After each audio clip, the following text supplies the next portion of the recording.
신약성경 로마서 9장 11절로 13절까지의 말씀입니다. 로마서 9장 11절로 13절까지의 말씀입니다.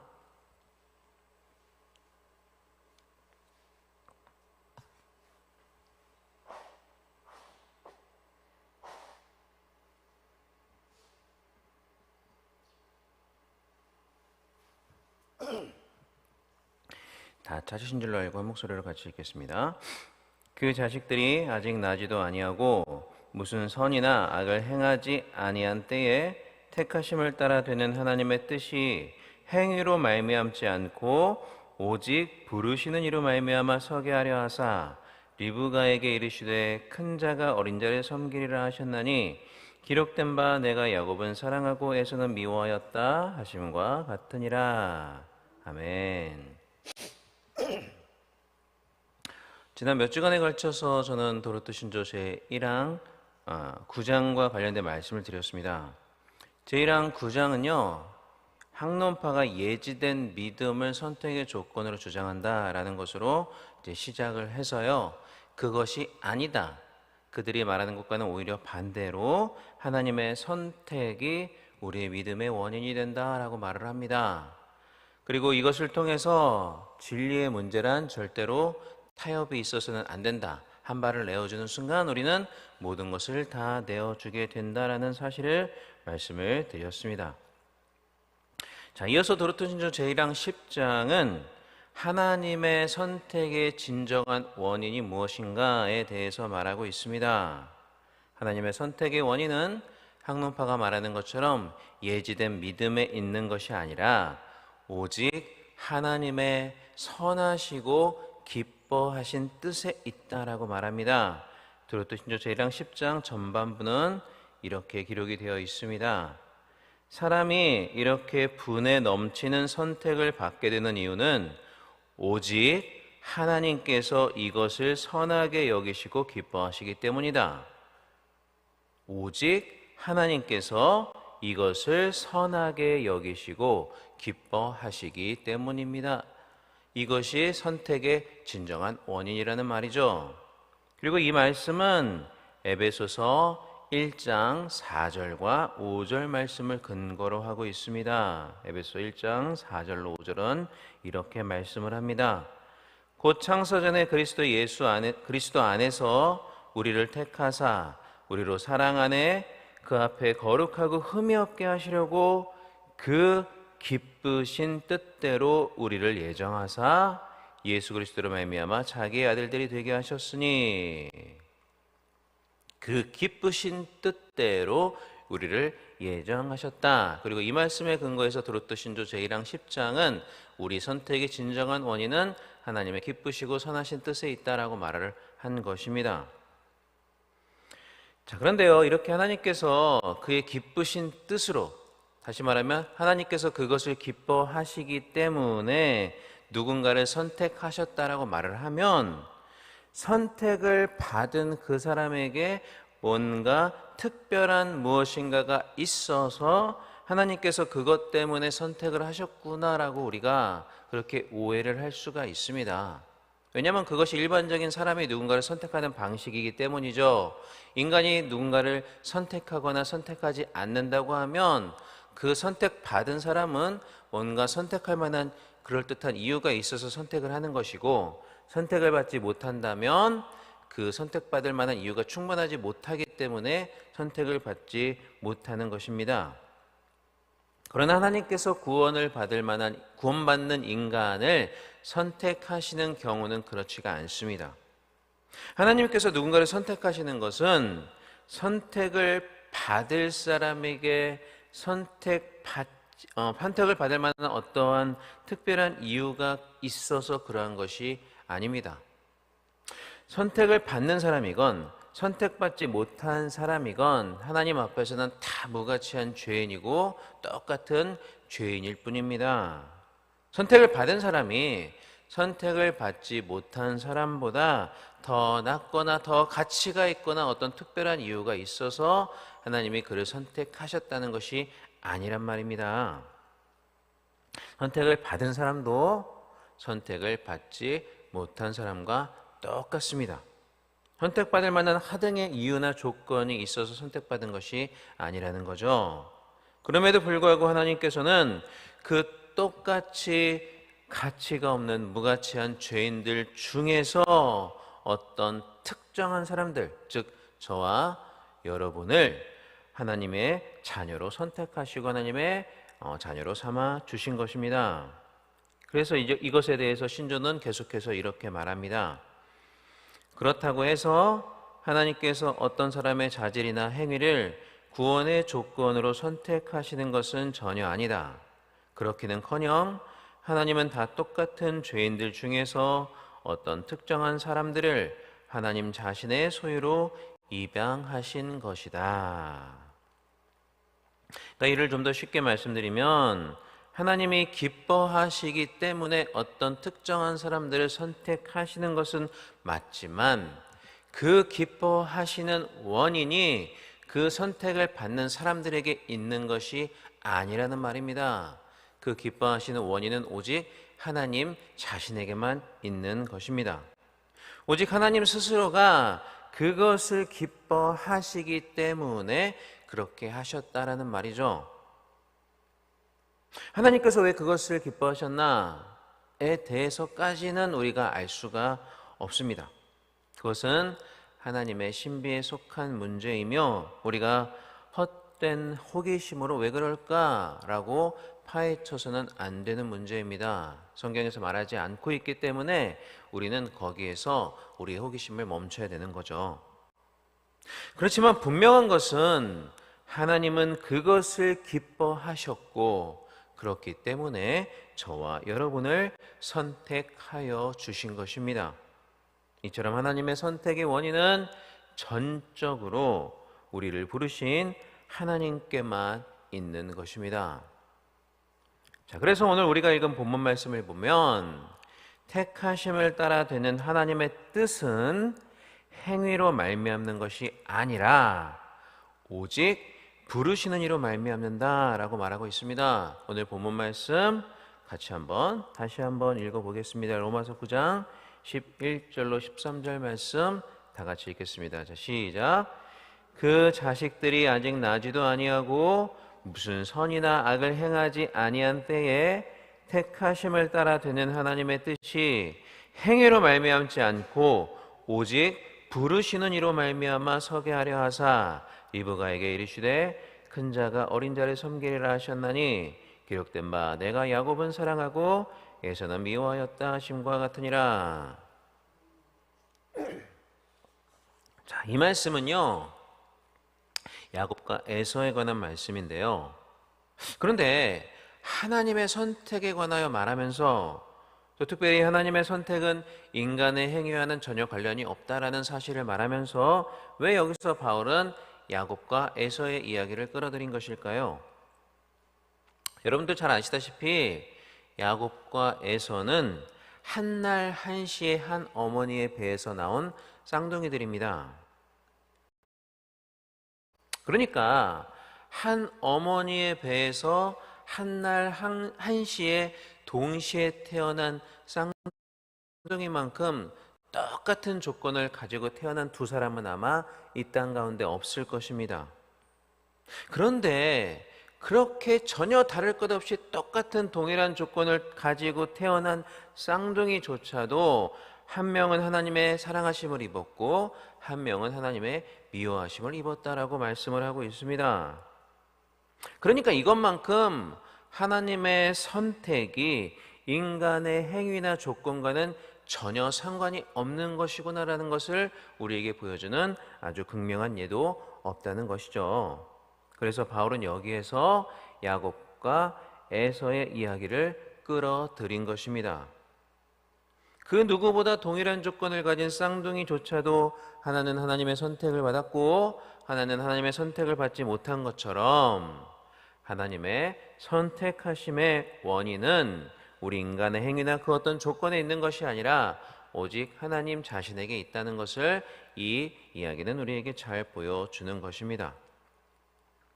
자, 여기서 우리는요 두 가지를 한번 생각해 볼 필요가 있을 것 같습니다. 자, 첫째로 생각해 볼 수 있는 것은 우리가 구원을 받은 것은 전적으로 하나님의 은혜로 말미암는 것이다 라는 사실입니다. 이는 제가 두루뜨신 줄을 말씀을 드리면서 거의 매 시간 한 번도 빠지지 않고 강조했던, 정말 누누이 반복적으로 강조했던 말씀이 아닌가 합니다. 우리 개혁주의가 따르고 있는 성경적 구원론을 정말 쪼려서 엑기스만 남게 한다면 그것은 바로 오직 은혜가 될 것입니다. 아무 공로 없는 우리를 정말 다른 자들과 비교해봐도 전혀 나을 것이 없는 저와 여러분을 오직 자신의 기쁘신 뜻으로 말미암아 선택하여 주셨다라는 것만큼 은혜롭고 감사한 일이 어디가 있겠습니까? 그러므로 여러분, 그러한 우리가 하나님 앞에서 취할 수 있는 태도는 딱 두 가지뿐인 것입니다. 겸손 그리고 감사뿐인 것이죠. 아무 공로 없는 우리를 은혜로 선택해 주신 하나님께 우리는 진심으로 감사를 드려야 되고, 아무 공로 없는 우리를 선택해 주셨기 때문에 우리는 하나님 앞에서 겸손할 수밖에 없게 되는 것입니다. 그러므로 하나님께 진심으로 감사드리고 언제나 하나님 앞에서 진심으로 겸손한 여러분들이 되시기를 바랍니다. 이 일에 영광 받으실 분은 오직 하나님뿐이시다라는 것을 항상 인정하면서 하나님이 받으시기에 합당한 영광을 늘 여러분의 삶을 통해서 특별히 겸손한 자세, 또 감사하는 마음을 통해서 하나님 앞에 영광 돌리시는 그런 여러분들이 되시기를 바랍니다. 두 번째로 생각해 볼 수 있는 것은 과연 선이 무엇이고 옳은 것은 무엇이냐, 선과 정의라는 것이 과연 무엇인가에 관한 것입니다. 하나님이 누군가를 선택하거나 누군가를 선택하시지 않는 기준은 지금까지 말씀드린 바와 같이 오로지 하나님의 기쁘신 뜻에만 있습니다. 자, 그러면 자연스럽게 왜 하나님께서 그렇게 하셨는가에 대한 질문이 제기될 수밖에 없는데, 말씀드렸다시피 우리는 그 이유를 알 수는 없습니다. 이는 하나님의 신비에 속한 문제이기 때문이죠. 그래서 유한자인 우리들, 모든 것을 다 알 수 없는 부족한 우리들, 연약한 우리들은 그냥 그것을 하나님께서 그렇게 남겨두셨구나라고 우리는 받아들이고 허망한 호기심으로 그것의 이유를 캐려고 하는 불경한 모습을 보여서는 안 되는 겁니다. 자, 그러나 여기서 우리가 알 수 있는 것은 하나님께서 작정하시고 그렇게 하시기로 한 것이 바로 옳고 선하다라는 것입니다. 하나님께서 기쁘신 뜻으로 그렇게 하기로 작정하신 것은 비록 우리가 그 이유와 의미를 알 수는 없다 할지라도 그것은 선하고 옳은 것이다 라는 말입니다. 한마디로 하나님께서 그렇게 하시기로 결정하신 것이 바로 선이고 옳은 것이다 라는 말이죠. 자, 그렇기 때문에 하나님께서 누군가를 선택하지 않으셨다는 것에 대해서 하나님께 따지거나 왜 하나님 그렇게 하셨습니까? 하나님 불공평합니다라고 우리는 말할 수가 없다라는 겁니다. 왜냐하면 하나님께서 선과 정의의 기준이시며 하나님께서 하시고자 하는 그것이 바로 선이며 옳은 것이기 때문이죠. 그러니까 어줍지도 않은 우리 인간의 기준을 들이대면서 하나님을 판단해서는 안 된다는 겁니다. 하나님이 누구를 선택하시든 누구를 선택하지 않으시든 그것은 선하고 정의로운 하나님께서 그렇게 하셨기 때문에 우리가 알 수는 없지만 그것은 선하고 정의로운 것이다라고 우리는 인정하고 받아들이고 믿음으로 수납을 해야 된다는 것입니다. 그리고 무엇보다도 선택을 받은 우리가 할 일은 그 정확히 알 수 없는 이유에 얽매여 있는 것이 아니라 오로지 우리를 선택하여 주신 것에 대해서 하나님 앞에 감사하고 그 은혜를 찬양하는 것, 그것이 선택받은 우리가 해야 될 유일한 일들이라는 것입니다. 자, 또한 이것을요 조금만 더 확장을 해서 말씀을 드리면 하나님의 선택뿐만 아니라 하나님께서 우리의 삶 가운데 행하시는 모든 일들도 다 그렇다라고 우리가 이해를 해볼 수가 있습니다. 다시 말하면 하나님께서 우리 삶 가운데 역사하시는 모든 일들이 다 결국에는 선하고 옳은 일이라는 거죠. 우리가 보기에 때로는 우리 마음에 들지 않고 때로는 우리 이 현재의 상황에서 악해 보이는 것과 같은 그러한 여러 가지 조건이나 상황들이 우리에게 다가올 때도 분명히 있습니다. 그렇지만 하나님께서는 합력하여 선을 이루시기 위해서 그러한 것들을 우리에게 허락하신 것이라는 말입니다. 그렇기 때문에 우리가 하나님의 주권을 믿는다면, 또 특별히 하나님께서는 선하고 정의로운 분이시다, 하나님의 하시는 모든 것들이 다 선하고 정의로운 것이라는 것을 우리가 믿는다면, 우리는 우리의 삶에 다가오는 모든 것들, 특별히 고난과 역경까지도 그것들도 감사함으로 받아들일 수가 있어야 하는 것입니다. 그것은 선하고 옳으신 하나님께서, 우리보다 지혜로우신 하나님께서 우리를 위해서 그렇게 허락하신 것들이기 때문이죠. 사랑하는 여러분, 아무 공로 없는 우리를 오로지 그 기쁘신 뜻으로 선택하여 주신 하나님의 은혜와 사랑을 정말 깊이 헤아려 깨닫는 오늘 이 시간이 되기를 간절히 바랍니다. 그분께서 받으시기에 합당한 영광을 여러분의 삶을 통해서, 감사와 겸손의 삶을 통해서 돌려드리시는 그러한 여러분들이 되시기를 바랍니다. 또한 하나님께서 우리의 삶에 허락하신 것들은 설령 그것이 정말 우리가 피하고 싶은 고난과 역경이라 할지라도 합력하여 선을 이루시기 위해서, 우리를 위해서 허락하신 것이구나, 오르신 선하신 하나님께서 그렇게 하신 것은 다 이유가 있겠구나라고 생각하시면서 믿음으로 감사함으로 받아들이시는 그러한 여러분들이 되시기를 바랍니다. 그러한 여러분들이 되시기를 주님의 이름으로 간절히 축원합니다. 네, 기도하겠습니다. 사랑과 은혜가 많으신 우리 하나님 아버지, 은혜와 사랑을 진심으로 감사를 드립니다. 우리의 고단한 몸을 깨우시고 이 새벽에 하나님께 예배드리고 기도하며 또 온라인을 통해서 같이 동참할 수 있는 은혜를 허락하심에 감사드립니다. 또한 말씀을 통하여 우리에게 귀한 은혜 주심을 감사합니다.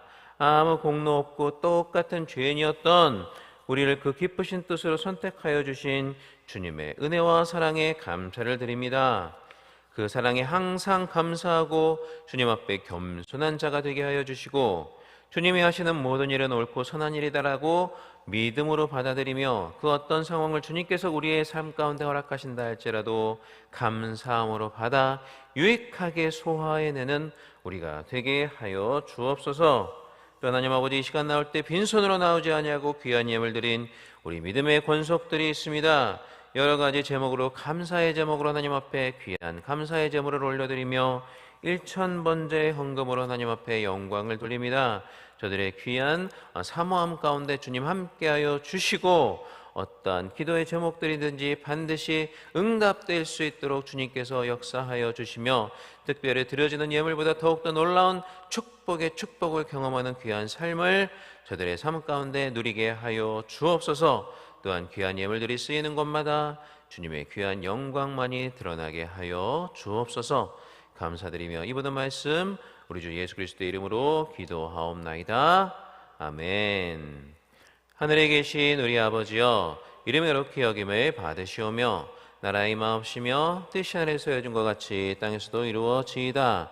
오늘날 우리에게 일용할 양식을 주옵시고 우리가 우리에게 죄 지은 자를 사하여 준 것 같이 우리 죄를 사하여 주옵시고 우리를 시험에 들게 하지 마옵시고 다만 악에서 구하옵소서.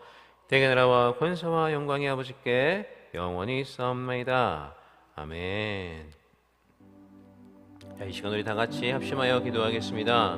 먼저 이 시간 우리 교회와 담임 목사님을 위해서 합심하여 기도해 주시기를 바랍니다. 오늘 교회에서 드려지는 모든 예배들 가운데 하나님 함께하여 주시고 신령과 진정으로 아름답게 주님께만 영광되는 예배가 온전히 드려질 수 있도록 위해서 기도해 주시기를 바랍니다. 또 여러 가지 행사가 있습니다. 비와의 초청 행사가 있고 또 저녁에는 간증 집회가 있습니다. 모든 특별 순서 가운데도 주님께서 함께해 주셔서 넘치는 은혜가 있도록 위해서 기도해 주시고 특별히 각 예배 시간마다 말씀을 선포하실 우리 담임 목사님 능력의 장중에 붙들어 주시고, 특별히 새로운 말씀 시리즈로 오늘부터 말씀을 전하시는데 귀한 말씀 되실 수 있도록 성령께서 강권하여 붙잡아 주시기를 위해서 기도해 주시기를 바랍니다. 또한 여러분들의 약속의 말씀과 5가지 기도 제목을 놓고 기도하시고, 오늘 우리에게 주신 귀한 말씀 붙잡고 간절히 자유롭게 기도하다 돌아가시겠습니다. 이 시간 다 같이 기도하겠습니다. 사랑과 내가 많으신 우리 하나님 아버지, 은혜와 사랑을 진심으로 감사를 드립니다. 이 시간 우리를 주님의 귀한 존전 앞에 불러주시고, 또 이렇게 말씀을 통하여 은혜를, 또 예배를 통하여 하나님 앞에 영광 돌릴 수 있는 귀한 은혜, 또 이렇게 같이 합심하여 우리 교회와 담임 목사님을 위해서 또 우리 각자의 기도 제목을 놓고 기도할 수 있는 귀한 은혜의 시간을 허락하심에 감사드립니다. 이 시간 우리가 우리 교회를 위하여서 기도합니다. 여러 순서가 있고 특별 순서가 있는 오늘 귀한 하루를 주님께서 온전히 붙잡아 주시고 주정하여 주시며, 드려지는 모든 예배마다 또 특별 순서마다 하나님께서 예배하신 놀라운 은혜의 축복이 넘치는 귀한 시간을 될 수 있도록 함께하여 주옵소서.